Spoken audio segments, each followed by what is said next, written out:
Hi అండి, welcome back to our channel. ఈరోజు మన వీడియోలో దసరా శరన్నవరాత్రిలో భాగంగా 4వ రోజు. ఈ రోజున అమ్మవారు కాత్యాయని అమ్మవారి రూపంలో దర్శనమిస్తారండి. ఈ అమ్మవారికి నైవేద్యంగా సేమియా పాయసం, అల్లం గారెలు పెడతారండి. నేను ఈ వీడియోలో సేమియా పాయసాన్ని చూపించబోతున్నాను. ముందుగా స్టవ్ వెలిగించి కడాయి పెట్టుకోవాలి. అందులోకి 3 స్పూన్స్ వరకు నెయ్యి వేసుకోవాలి. నెయ్యి హీట్ ఎక్కిన తర్వాత జీడిపప్పు వేసుకొని వేపుకోవాలి. ఈ జీడిపప్పు బాగా కలర్ రాకూడదండి. కొద్దిగా గోల్డెన్ కలర్ వచ్చిన వెంటనే మనం ఎండు ద్రాక్ష వేసుకొని వేపుకోవాలి. ఇవన్నీ వేగిన తర్వాత తీసి సపరేట్గా వేరే ప్లేట్లో పెట్టుకోవాలి. ఇప్పుడు ఇందులోకే సేమియా వేసుకొని వేపుకోవాలి. సేమియా అంతా బాగా కదుపుతూ వేపుకోవాలి. అలాగని ఎక్కువగా మాడపెట్టుకోకూడదండి.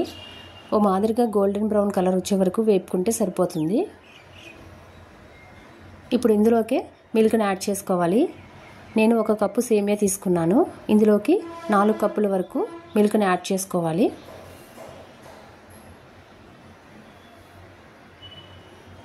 మిల్క్ వేసుకున్న తర్వాత మొత్తం అంతా బాగా కలుపుకొని పాలలో సేమియాని ఉడికించాలి.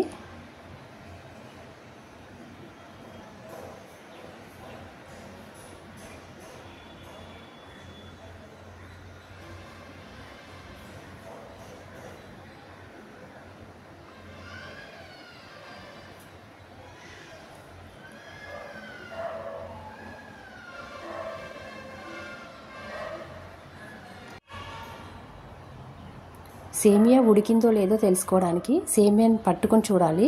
సేమియా ఉడికిందండి. ఇప్పుడు ఇందులోకి షుగర్ని యాడ్ చేసుకోవాలి. మనం ఏ కప్పుతో అయితే సేమియా తీసుకున్నామో అదే కప్పుతో 1/3 వరకు షుగర్ని వేసుకోవాలి. షుగర్ వేసిన తర్వాత మొత్తం అంతా బాగా కదుపుతూ సేమియాని ఉడికించాలి. ఇప్పుడు సేమియా ఉడికిందండి. ఇందులోకి మనం ఆల్రెడీ వేపుకొని పెట్టుకున్నటువంటి డ్రై ఫ్రూట్స్ వేసుకొని మొత్తం అంతా బాగా కలపాలి.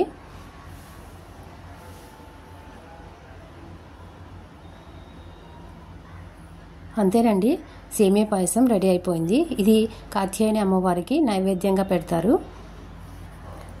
వీడియో మీకు ఎలా అనిపించిందండి? కామెంట్ సెక్షన్లో తెలియజేయండి ఫ్రెండ్స్.